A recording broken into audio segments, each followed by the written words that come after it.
ایک 11 سالہ بچہ تھا جو روز اسکول سے اپنے گھر پیدل جایا کرتا تھا۔ اس کا گھر ایک نسبتاً خاموش علاقے میں تھا جہاں زیادہ لوگ نہیں رہتے تھے۔ اسکول سے گھر تک کا راستہ زیادہ لمبا نہیں تھا، مگر درمیان میں ایک پرانا اور ویران باغ آتا تھا جس محلے والے شاہی باغ کہتے تھے۔ علی کو اکثر اس باغ کے پاس سے گزرتا ہوا عجیب سی گھبراہٹ محسوس ہوتی، لیکن وہ ہمیشہ خود کو تسلی دے کہ یہ وہم ہے۔ ایک دن اسکول سے چھٹی تھوڑی دیر سے ہوئی۔ آسمان پر بادل چھائے ہوئے تھے اور ہوا میں عجیب سی نما تھی۔ علی نے اپنا بیگ اٹھایا اور جلدی گھر کی طرف چل دیا۔ جب وہ شاہی باغ کے پاس پہنچا تو سورج غروب ہونے کو تھا اور باغ کی چھایا سایہ کی مانند نظر آ رہی تھی۔ اچانک علی کو محسوس ہوا کہ کوئی اس کے پیچھے چل رہا ہے۔ اس نے پلٹ کر دیکھا تو کوئی نہ تھا۔ دل زور زور سے دھڑکنے لگا۔ وہ تیز قدموں سے چلنے لگا، لیکن قدموں کی آہٹ بھی تیز ہوتی گئی۔ اب وہ دوڑنے لگا۔ راستے میں اس کا جوتا اتر گیا، مگر وہ بغیر رکے دوڑتا رہا، حتیٰ کہ اپنے گھر پہنچ گیا۔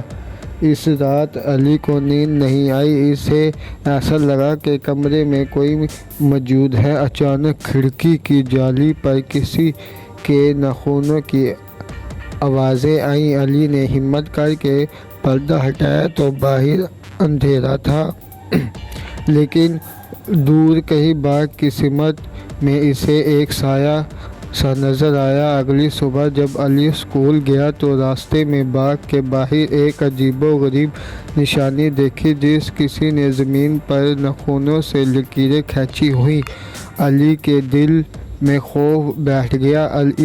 اس نے دوستوں کو بتایا تو سب ہنسنے لگے، لیکن ایک دوست احمد سنجیدہ ہو گیا۔ وہ بولا، میرے دادا کہتے تھے اس باغ میں سایہ ہے جو صرف بچوں کو پکڑتا ہے۔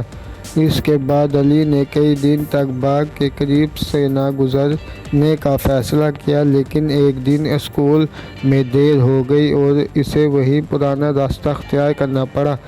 شام کے وقت وہ باغ کے قریب سے گزر رہا تھا کہ اچانک درختوں کے درمیان کوئی حرکت محسوس ہوئی۔ اس نے قدم تیز کر لیے، لیکن وہ سایہ اب صاف دکھائی دے رہا تھا۔ وہ زمین سے کچھ انچ اوپر معلوم تھا اور اس کی آنکھیں سرخ تھیں۔ علی کی زبان بند ہو گئی۔ وہ زمین پر گرا اور سایہ آہستہ آہستہ اس کی طرف بڑھنے لگا۔ اچانک کسی نے علی کا ہاتھ پکڑا اور اسے کھینچ لیا۔ یہ احمد تھا جو اسے لینے آیا تھا۔ وہ دونوں دوڑتے ہوئے گھر پہنچے۔ احمد کے دادا نے جب یہ سنا تو انہیں علی کے گھر بلایا اور کہا، سنو، یہ باغ ایک زمانے میں محل کا حصہ تھا۔ ایک شہزادہ تھا جسے بچپن میں باغ میں کھیلتے ہوئے کسی نے مار دیا تھا۔ اس کی روح اب بھی بچوں کو تلاش کرتی ہے، شدید دوست بنانے کے لیے یا شاید اپنے دکھ کا بدلہ لینے کے لیے۔ انہوں نے علی کو ایک ترجیح دی اور تصدیق کی، کبھی بھی سورج ڈھلنے کے بعد باغ کے قریب سے نہ گزریں۔ مگر قسمت کو کچھ اور منظور تھا۔ ایک دن علی کی چھوٹی بہن زینت کھیلتے ہوئے باغ کے اندر چلی گئی۔ علی کو جیسے ہی خبر ملی وہ فوراً ترجیحی بہن کو باغ کی طرف دوڑنے لگا۔